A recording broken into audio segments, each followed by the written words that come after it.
Yeah. That's Scrap. okay. Scrap. We'll do it again next time. We might miss the show, guys. Hey guys, you're currently watching Album 88 here, and we have the lovely guest, Allegra Krieger, here today. Hello. Would you like to give a brief description of yourself, explain yourself for anybody who doesn't know who you are? Yeah, I'm Allegra Krieger. I live in New York. I'm on tour right now, opening up for Christian Lee Hudson.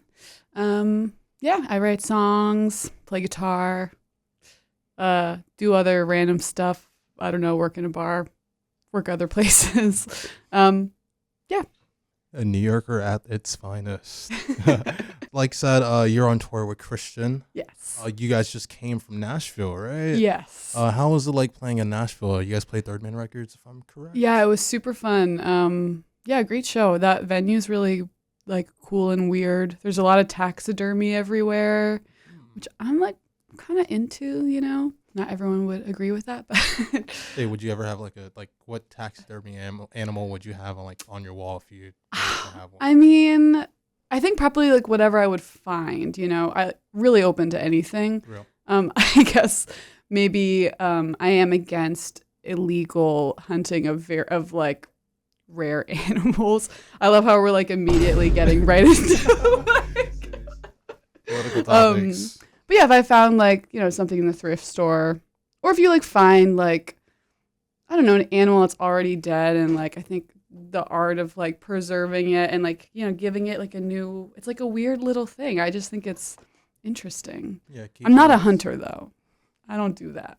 Yeah, hunting is very hard actually. Hunting is hard, and I mean, I'm just like I don't want to kill anything. Yeah. Yeah, but anyways. It's like there's this video game called The Last of Us, and there's this Oh, meme. I've heard of this. Yeah, Okay, yeah. yeah. There's this meme where I think Ellie shoots a bunny, and there's a streamer who's like reacting to it, and it's just like sad. Oh, yeah, he's like, Heartbreaking. no. Yeah, literally. They made that a movie, right? Yes. Okay, yeah, TV okay. Show. Yeah, it's Or a amazing. TV show, okay. Yeah. Have you ever been in Nashville, or have you been in that area? Yeah, I've been. It's funny. I've played there like a bunch of times just in the DIY world, and I have two friends that I have known since childhood that live there. So, you know, pretty frequently I would just like come into town and be like, I'm playing. Can I stay with you? And but yeah, so I spent a little bit of time there. Not like for long periods, but just, you know, a day or two at a time. Sweet. Yeah, I like it there. Yeah, it was fun. Home of the country? Yeah, Music City. Yes. I'm not much of a country listener, but I can appreciate it. Yeah, I dip in and out of country, but yeah, Respect. I'm into it. Yeah.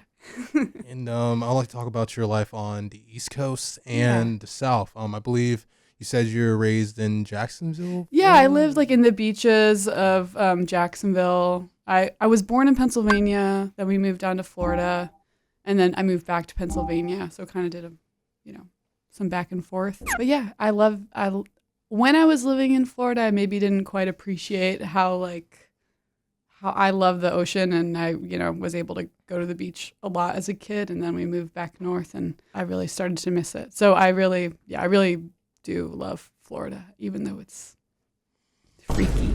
I have a love-hate relationship. It's just weird. Yeah. It has all things, you know. And like the beaches are probably like the best part. It's like kind of the maybe the only. I don't want to make any like grand statements, but it is like the best part of Florida for sure. Upside. Yeah. Besides like your house flooding or something. Exactly. Yeah. Maybe like now would not be the time to move there unless you're, you know, millionaire kind of vibe. And I was also, how was the journey to NYC?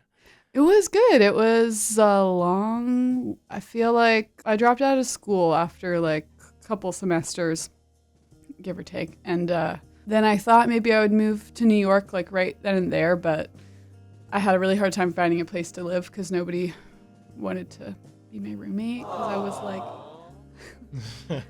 I don't know, like, you know, on Craigslist and you're just like going to random people's homes.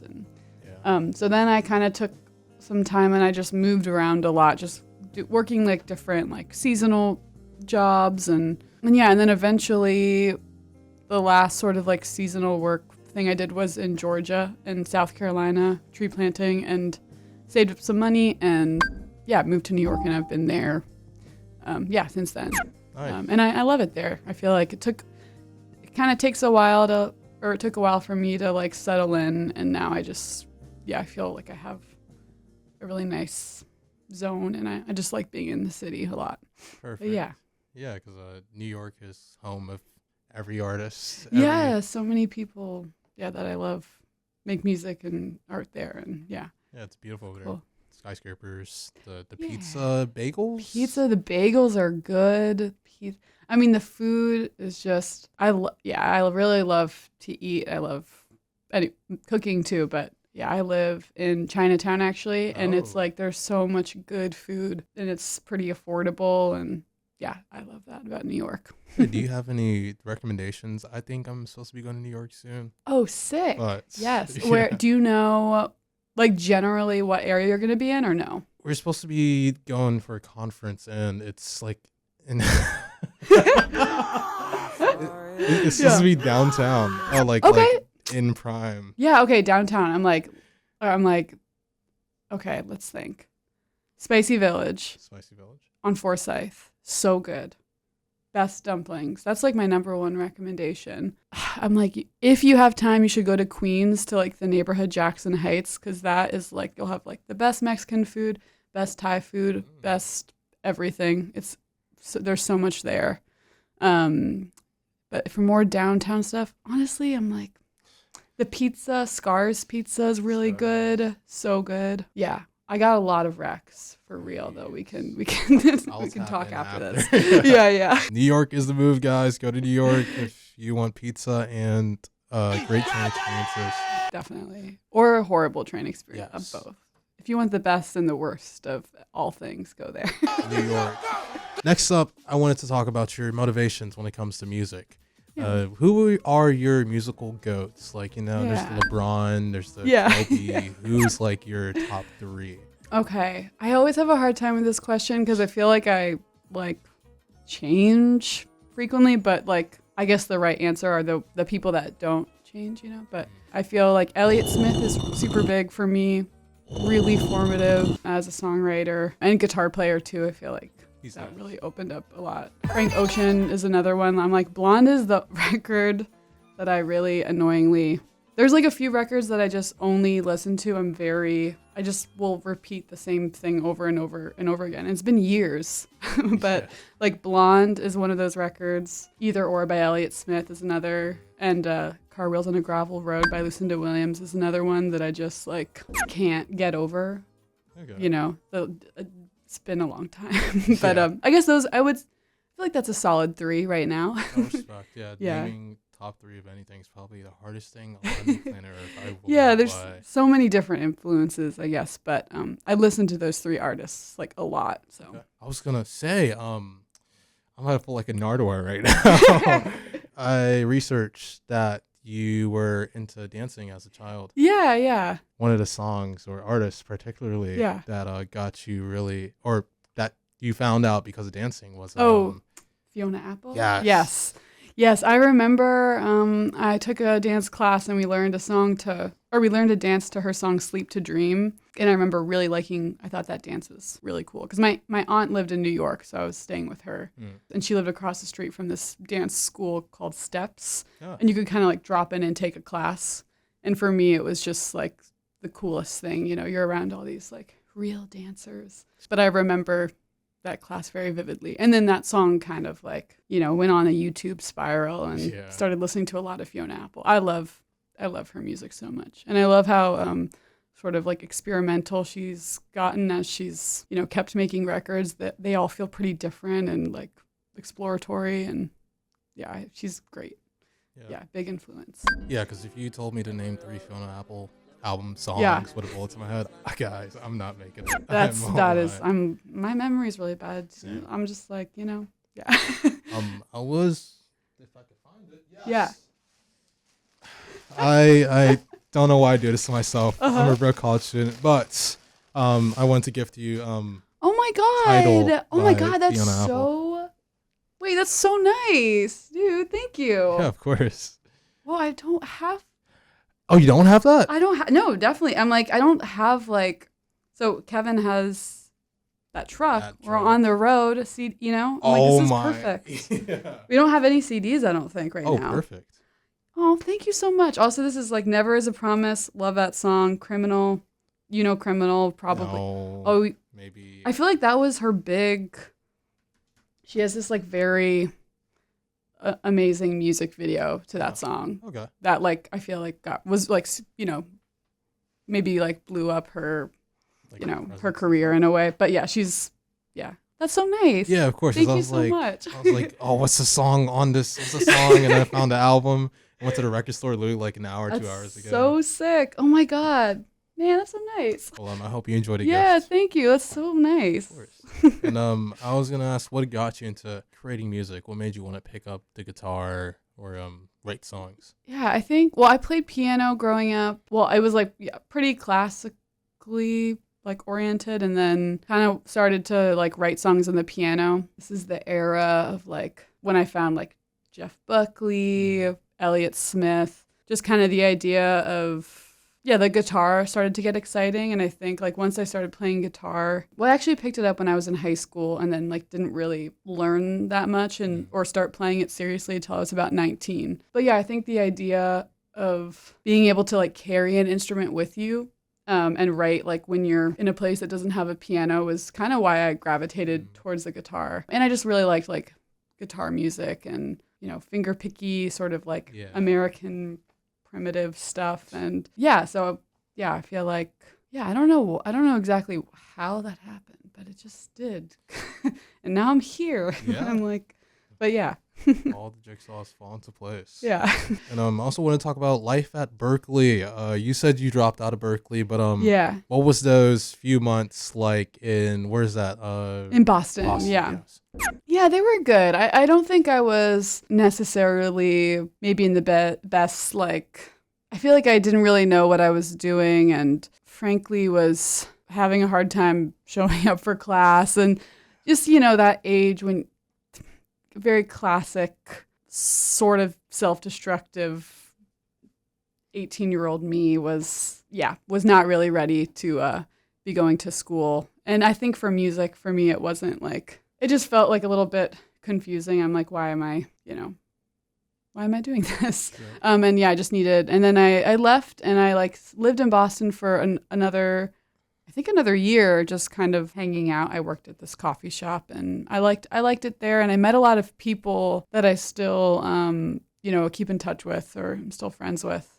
And I think that was like the big, benefit of being up there was just like my guitar player now actually that I still play with. He actually didn't meet him in Boston. If I did, it was like peripherally, but yeah, I know him, like I knew him through other people that I met up there. And so it's just been like a really great source of like, just like friendship and being friends with other musicians too, which I didn't really know anyone else who was like doing or interested in like doing music, I guess, growing up. But yeah. Yeah, because college is a doozy. It's a doozy. And you're like, what is it? Your prefrontal cortex is not developed yet. Yeah. I'm so glad now that I'm an old and I'm getting, things feel clearer sometimes. But yeah, it's a lot. College is a lot. College really puts you out there and gets like, it's not even the classes you go to. It's like the people. Yeah. Yeah. And I think like, I might go back one day whenever I feel like this is what I want to study and I'm excited about like actually, I don't know if I need to find some other more steady source of income in the future. You can always go back. True. So I'm like, drop out of school because you can always go back. What do you need school for? Come on, yes. Just become an artist, guys. Yeah, it's so great. Also, like you were saying, what is it like balancing being like a touring artist or a creative while still working like your day jobs or gigs? Yeah, so I'm like at this like point right now where like last year was the first year where, I worked all summer and then I left my job And then I was like touring kind of on and off. Like I would come home for like 2 to 3 weeks, go back out on tour. Oh, wow. And I've kind of been in that cycle. And it's been hard. I think it's touring when I was younger, like in the DIY realm, you know, touring is really like, you know, it's fun. You're traveling, you're seeing the country. And yeah, as I've done it, the more you do it, the more you're like, oh, I'm in a Love's gas station again. Like, I don't know, brushing my teeth. You know? Like, I think it definitely wears on you. And then, yeah, going back, I think after this tour, I'm going to go back to work because I have about 2 months off. So it's very tiring. You know, I think I try to just remind myself that, like, no one's asking me to tour. I do it because, like, I really love playing. And, yeah, like the making money with touring is just would be a perk, I think. And, yeah, so I'm just doing it until it stops feeling good. And if it continues in one direction, that's cool. And if it continues, you know, or, like, starts slowing down, I'm also cool with that. Yeah, definitely a chaotic lifestyle, like hard to just feel grounded. Yeah. Next, let's talk about the album. Yeah. You recently released Art of the Unseen Infinity Machine. Yeah. I noticed with your other albums too, it's like every title is like so poetic. Like when they're long. Yeah, and I'm like trying to remember. I gotta remember like the first letters of the word. You know. Let's say what inspires you to like make these like title names and. I feel like I Keep My Feet on the Fragile Plane was like, yeah, and the one that I released in 2023. And that one was, it's like a lyric, like 2 different lyrics from 2 different songs in those on that record put together. And that was just like I keep my feet on the fragile plane, you know, like walking upside down or something. I don't know. Didn't feel like it means a couple different things to me. And then the Art of the Unseen Infinity Machine was, I was working at this bookstore. When it got really slow, I would kind of just like flip through. Like I liked to like clean the, you know, science section. I was reading something in some physics book that mentioned like the infinity machine. And I was like, I like that. Cool. Yeah, I was like, I like that. And then I kind of like tied that into like some other more like thematic like elements from my album. But yeah, I don't know, it's just fun. It's kind of like playful, whatever. It's now I'm kind of like it's too long to say. The next album is gonna be shorter. Guys, I hope. Yeah. I don't know if it's personal, but I know that your apartment went on fire before or during the process of recording this. Yeah. What was that like? In that was the album? Well, that was like a crazy experience. Thankfully, my apartment, like the flames did not get that high, and the building was still intact. Yeah, it was a really like, very sadly, a few people passed, and there was just very heavy. It was like an e-bike situation. I lived above an e-bike store that like essentially exploded. Like it was just really, yeah. And then the issue was like a lot of smoke. Super old building. Some people didn't have access to their fire escapes. Yeah. You know, I was on the 5th floor and I couldn't quite figure out how to unlock my gate on my fire escape, so I ran down the stairs. So it was just like a very surreal experience. I personally was actually very lucky in the situation. And yeah, I think it just, you know, it obviously brought a lot of chaos into my personal life. All of a sudden, like, you don't have access to your things. You're in New York without a place to live, which is overwhelming. Yeah. But yeah, I actually, you know, thankfully New York has insane tenants' rights, and everyone in my building got put up by the city. So I was living in like an SRO, very old like hotel type shelter situation that was quite reasonable. It was interesting, but you know, it was very chaotic. Yeah. And the album hadn't been recorded yet. A lot of the songs had already been written, and then like there are a few final songs that I wrote kind of just like right in the aftermath of all that. And yeah, I think it was just like being able to write was a really helpful way for me to sort of get some of those or like process whatever experience that was, because it was definitely, you know, pretty intense. But I'm grateful that I mean, it's sad, but now we're like, it's crazy, especially like seeing the LA fire stuff that just happened. And I'm like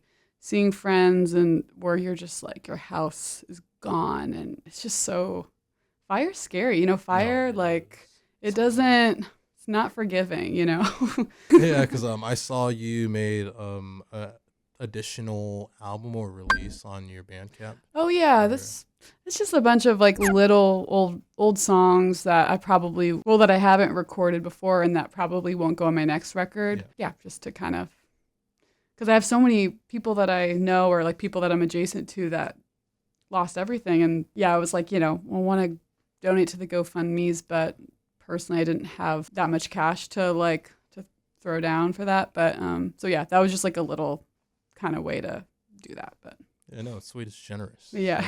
So, like, thankfully you got out. Rest in peace to everybody who couldn't get yeah, out. definitely. Also, I'd like to talk about, to bring it a little bit lighter, what was your favorite song on the album that you recently made? And what's like your favorite song to tour or play on like your shows, your gigs? Yeah, I really, I feel like Came is actually one of my favorite songs. Really like playing that one live too, actually, especially when I can play with a band, which that one's like a little harder for me to play solo. But yeah, I really like that one. I'm like, what other songs are on the album? It'd be like that sometimes. Yeah. Burning Wings is another one I really like to play live, especially with my guitar player, Jacob, because he has this like super beautiful, almost like classical guitar moment that it's just really fun to play with him. Nice. But yeah, I like that one as well. Yeah, because I was like listening to the album and like the second half of the album is great. Yeah. I love the second half. It's like the after the interlude and Oh, then it cool, switches into like, because I'm like really into like, I guess like heavier rock, not like doom metal, but like the heavier riffs. And yeah, it gets a little heavier, I feel like, Yeah. towards the end. Some of those songs towards the end, too, are like really fun to play live, Yeah. especially with a band. I tend to not, like Where You Want to Go, I don't typically play that one solo, but when I have a band with me, I love playing that song because everyone can just really like dig in. And yeah, that one's really, really cathartic to play. I think that was one of the songs I had on here, if I remember. Yeah, it was How Do You Sleep? Oh, How Do You Sleep? How Do You that one's Sleep. fun. That was a great one, yeah. That one, I was like, my last tour that I did with my band, I forgot how to play it. Yeah.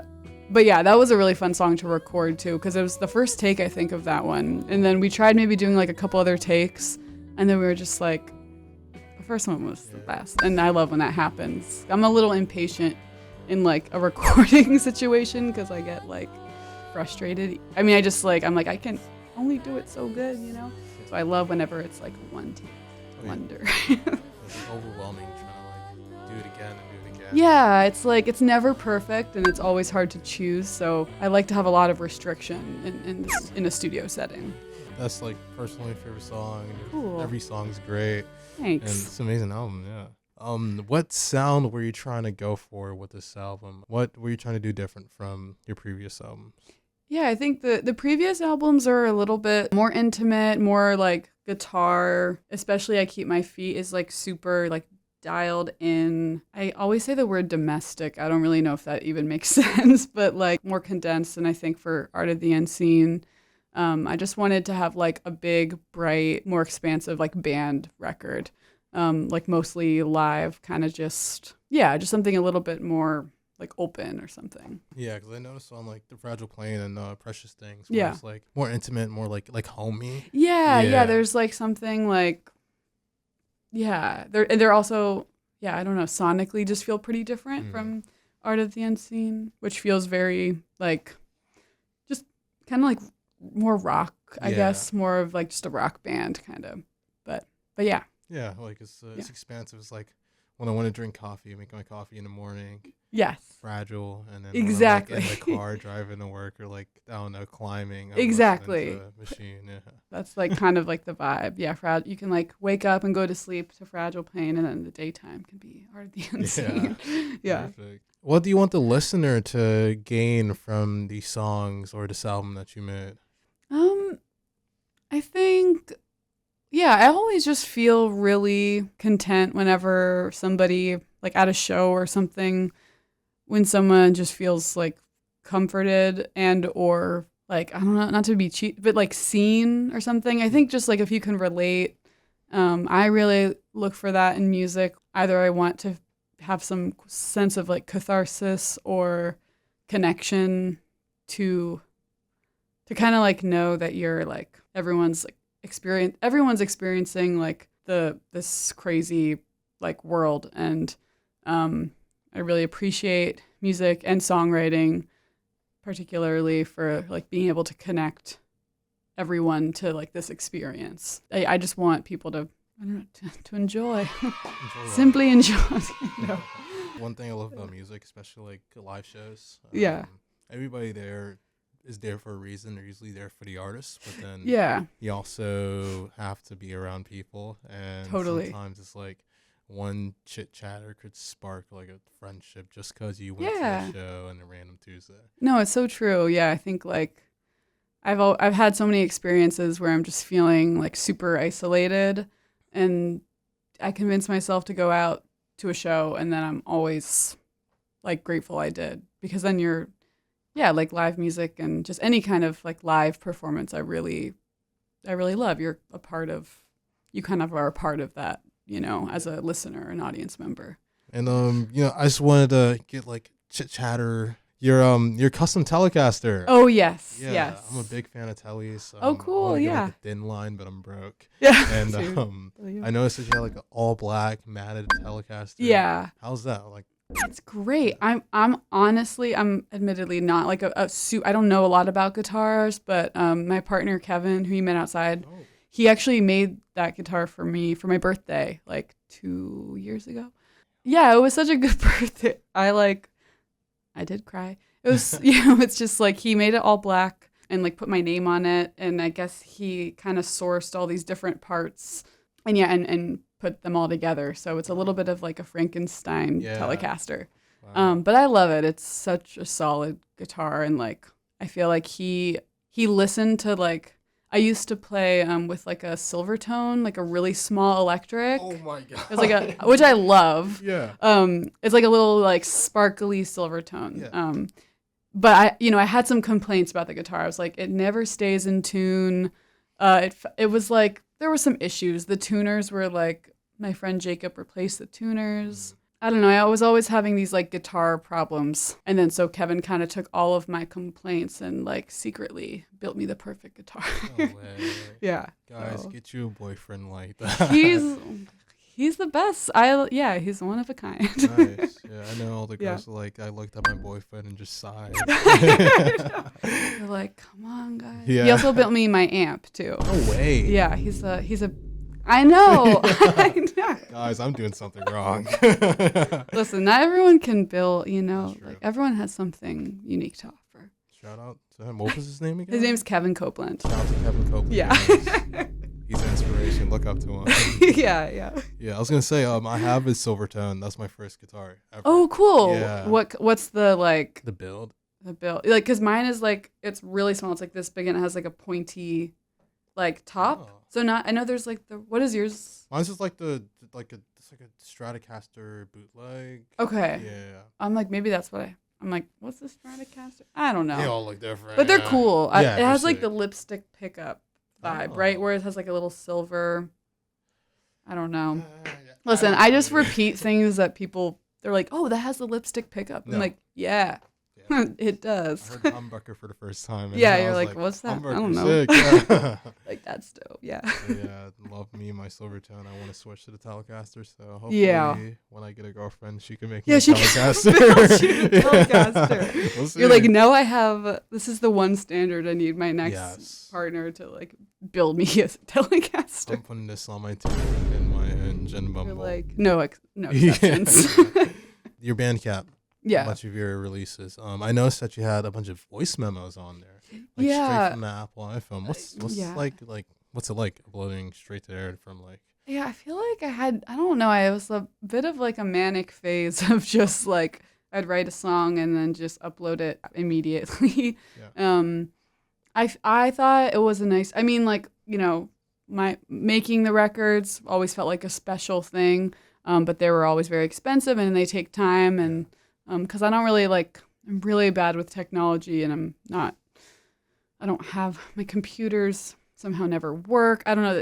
There's all these moving parts to recording at home. And then I tried like tape recording, like to like a cassette tape, and that sounded like poo poo. So I just was like, I'm just gonna, stick to the very simple voice memo. Yeah. And it was just a nice way to get like songs out.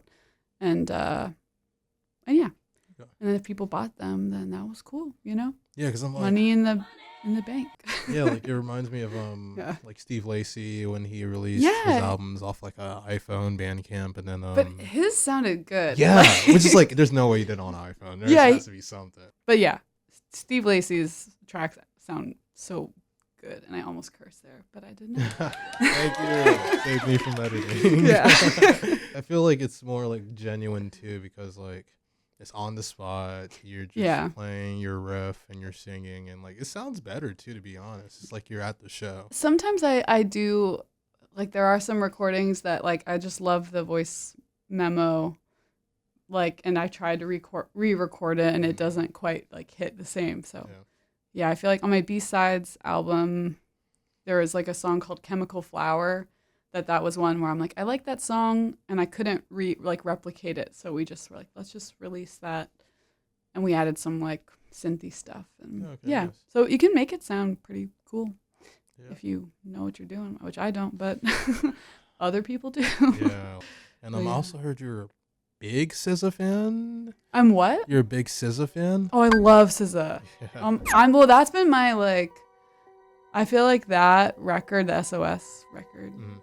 Has been like another one of those albums that I'm very annoying about. I only want repeat. And honestly, I feel like her like songwriting has been like kind of this thing I've been thinking about when I'm writing, of just because like sometimes she's just really like, I mean, who knows if she's talking about herself or whatever, but like it feels like you're saying something that's like brutally honest that maybe you wouldn't want anyone to know about you, but it's like everyone has these sort of like uncomfortable ideas and thoughts and feelings, and I just love how she's just like that was all good. It was all good. Wait, like bleep that out. But yeah, she just goes for it, and also she's an incredible singer, and the songs, like the forms are, she just goes off, and I love it. I love that record so much, and I love that she has the genre. It's very not defined by any genre. Mm-hmm. Like it's very, that whole record has so many different kinds of like things happening, which I love too. She's also funny. I like her her internet presence. I just like I just think she's great. Yeah, and she was in the movie, right? I don't remember. Oh, I want to see that with Keke Palmer. Yeah. Yeah, I haven't seen it yet, but it looks very funny. No. I'm getting the ads like on my streaming services all the time. Yeah, I get on TikTok. Yeah. Say, speaking of movies, do you have a Letterboxd by any chance? I don't. You don't. No, I don't. I'm watching Severance right now. Yes, I need to watch that. Have you not watched any of it? No, that's my literally just put me on yesterday. So good. Yeah, we've been watching it in the car. Oh, valid. Just like putting it right there. Just like listening to it, not watching. Yeah, safe driving. But yeah, and then like Kevin and I have been like doing some camping, so just like nice. Watching it on the phone. It's so good. I highly recommend it. I didn't know what to expect. But yeah, I like TV. I watch a lot of TV. Yeah, TV. I'm a big TV person, but yeah, I'm trying to get into Sex and the City. Nope. Gossip Girl. Oh, Gossip Girl. They're like the same vibe. I've watched Gossip Girl and Sex and the City. Yeah. You ever feel like Gossip Girl, Sex and the City in New York? Or I really do love like a Sex and the City moment. I feel like there's like little glimpses of that, every once in a while, and I'm like, I don't know if I get dressed up or hang out with some friends and go get a cocktail, you kind of are like, I don't know. I felt it more maybe when I was a little bit more like when I was like single and had more like messy or something. But and I got Kevin. Yeah, best boyfriend in the world. Keeping it. Yeah. Top 3. Holding it down. Yeah. So. Not 3, not 2 or 3. Yeah, I Number also one. I want to do another thing where because I do this thing where like when I research I go crazy, and I want to bring up a blast from the past. Oh my god. I noticed everybody had like their Instagram phase, their Tumblr phase. Oh yeah. And early on your Instagram, Oh my God. It was a lot. It was very funny, actually. We have a video of hold up. I don't know what's happening here. Oh my God. Yeah. That is so funny. Okay, that's my friend Danae and Christina. Danae is an incredible pianist. She actually plays she just plays with a bunch of different people. She's really great. And Christina lives in LA, and she does sort of the pop songwriting vibe, actually. But that was the first day that I met Danae. Oh. And we made a short film, which I almost don't even want to say too much because it might be online. I don't know. Where I think I was taping it. But yeah, we were just kind of running around the city like that. We were, we had probably smoked a lot of weed. And we're just guys, that's so funny. Wow. Find it online, guys. Put in the put in the Allegra subreddit. Right. Oh my God. So I'd be afraid of having a subreddit. Yeah, it's very scary. I love Reddit though. Oh, Reddit's amazing. Yeah. I was gonna say there's also another photo that kind of reminds me of the title album. Oh my God. Yeah. It's kind of that word is for word. Very funny. Yeah. I think what is the context of that? Instagram girl. Instagram girl. Yeah. Cool. I'm like, when was that? 2015. Late 2015. No idea why that's on the internet. Touring. It seems like you've been touring forever. I believe I saw a post where you were touring or had your first couple shows around 2015, 2014 maybe. Yeah, I had played, random little shows for a long time. Yeah. So say, what was your first show like, and what's the DIY scene in the areas that you've been in, New York or? Yeah, I think the first show I ever played my songs at was in West Reading, Pennsylvania, at the Italian American Club that my dad's friend owned. Nice. It was a little dive bar. So that was a long time ago. I was probably 18 or something. I mean, the New York DIY scene has changed a lot, and it probably was totally different before I got there. I know there were a lot of DIY spaces that have closed recently, and some big ones that had closed right before I moved there. There's so many musicians and artists that operate in that world in New York that are some of my favorite and most inspiring artists. Yeah. But yeah, and then I'm Philly is a really great music scene. I always have a good time playing there. Yeah, because I know a really good band from Philly, I believe, Feeble Little Horse and they're from Philadelphia, and I'm I didn't know Philadelphia had music like that. Yeah, yeah, they're great. Do you know Greg Mendez? No. He's a good friend and kind of came from the Philly DIY vibe, but yeah. Cool. I'll most definitely check them out. Yeah. You had a quote in one of your interviews. Forget where you're going. Oh, yeah. From where you came. Yeah. Or where you come. Yeah. How's this motto influenced you? Yeah. Yeah. That's from a song that's called Came, actually. Oh. Yeah. Forget where you're going. Forget from where you came. Yeah. That's it. I'm I think that's an ode. No, but just kind of, it's an ode to being present. No, it's but yeah, it is kind of just for a moment in time, letting go of the past and the future and being present. And yeah, music, I think, is a really good source of accessing that. I think potentially when I was writing that song, I was maybe talking about something a little bit more destructive or something. We're just kind of an attempt to, forget about all the noise and excess energy and just be, in the place that you are. Just live life. Yeah. Yeah, I just want to say thank you again for coming all the way down to the city of Atlanta, coming down to help or shoot with us for this interview. Yeah, thanks for having me. Yeah, of course. And you're great. Can't wait to see you tonight. And, thank you. Yeah. Yeah, hopefully your night goes well. Thanks. Yeah. Of course. One last thing. We do this thing called drops. We have artists say, hey, this is artist name, and you're listening to Album 88. If you'd be down to do it. Totally, yeah. Cool. Hey, this is Allegra Krieger. You're listening to Album 88. Ooh. Drone strikes. Yeah, thank you so much again. Yeah. Thank you. Yeah, I appreciate you guys. Thanks for hanging in there. for my very rambling responses. No, you great responses. Yeah. Oh my god, amazing.